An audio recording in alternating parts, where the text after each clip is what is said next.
What's up, guys? Welcome back to another Destiny 2 weapon review video. Obviously, those Ana Bray weapons are brand new into Warmind. I definitely wanted to test them out in the Crucible and see how well they perform. And in this video, we'll be going over the new sidearm, the 18 Kelvins. Now, how to obtain this weapon, you must complete activities on Mars, like public events, patrols, and lost sectors to earn resonance stems, and then turn those into something to open up the Rasputin music boxes around Mars. Eventually, those Rasputin music boxes will give you an item to turn into Ana Bray, and basically that'll give you a chance to earn the weapon. It's completely RNG, so it might give you a duplicate, it might not, so I highly recommend just grinding it out and just trying to get it. I'm pretty sure it's like one of my second weapons that I got from her, so I feel like it's like fairly easy to obtain. Let's go over the perks. So it comes with adaptive frame, a well-rounded grip, reliable and sturdy, 3 barrel options, hammer forged rifling, durable ranged barrel, increases range, fluted barrel, ultralight barrel, greatly increases handling speed, slightly increased stability, small bore, dual strength barrel, increases range, increased stability. Then you have 2 mag options. You have accurized rounds. This weapon can fire long distances, increases range. Then you have tactical mag. This weapon has multiple tactical improvements, slightly increased stability, increases reload speed, and then slightly increases the magazine size. Then you have 2 trait perks as well. You have kill clip, reloading after a kill grants increased damage, and then opening a shot, improve accuracy and range on the opening shot of attack. Here are my thoughts on the perks, and basically a summary of what I use. So barrel-wise, I personally go with small bore for the most stability on this weapon. For this archetype of sidearm, you definitely want to make sure you're hitting enemies consistently and accurately.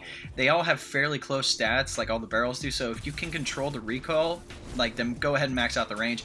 I would just go with the one that you feel comfortable with personally. Like, I like stability, so I went with stability. If you want a little more handling speed, maybe go with a different barrel. Obviously, if you want more range, go with a different barrel as well. Magazine-wise, I was using accurized rounds for the increase to range. I played around with both the accurized rounds and tactical mag, and both definitely have their benefits. I would just go with the one you're more comfortable with. Again, you can kind of play around with the sidearm and figure out, hey, do I want to go stability? Hey, do I want range, or do I want some sort of middle ground between there, just to have a feel of what this gun is? I definitely wanted to test out all the sights and all of the magazines, because those are the two things that make the difference on this weapon, whether you want range or stability or handling speed. Let's go over the trait perks. I feel like it's an easy choice, but I recommend going with Kill Clip. Obviously, it's a top tier perk compared to Opening Shot. Plus, all the best weapons, again, come with Kill Clip, Antidote, Positive Outlook, Nightshade, Inaugural Address, and there's some others right there as well. I feel like having extra damage after you get a kill is a little more viable than having one bullet that, again, only has like just the one increased range and increased accuracy. PvE wise, I don't have any footage, but I can say it would perform all right? It's not very consistent when it comes to hitting crits, but having kill clip is good for being able to take down adds quickly and having max DPS, potentially on bosses or potentially on higher tier adds as well. I mean, I feel like a lot of sidearms aren't utilized in the higher tier activities like Nightfall and raids and stuff like that, but if you want to do public events or like lost sectors or something like that, I feel like this gun can perform well in those activities. Maybe not as well in those higher tier activities, it probably can, but it just depends on the viability of the situation. PvP wise, in the Crucible, this is one of my favorite sidearms and general weapons to be using in PvP at the moment. It definitely steps away from the meta sidearms like the Last Hope and just the meta in general, which right now is the Vigilant Swing and the Graviton Lance, right?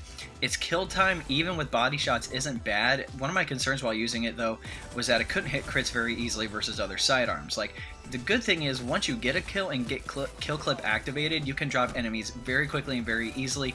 There's definitely a lot of clips in here where I outplay a lot of people with this sidearm. Like, it can perform well, and I definitely recommend, like, obviously it's made for in-air engagements as well, so if you do go in air, you have more of a chance of hitting crits because you're above their head, right? So that's kind of like the way I was thinking about using it as well. Since I couldn't hit crits just by walking up to somebody, definitely using your in-air engagements was a big thing for me. Finally, my ranking is a 9 out of 10. Overall, this is the best 300 RPM archetype of sidearm in Destiny 2, and one of the best sidearms to be using inside of the Crucible in general, especially since it has kill clip, right? I would say the only other sidearm that is super good, obviously it's Last Hope, right? And I feel like all those 3-round burst ones, they're all pretty good. Again, this steps away from the meta, right?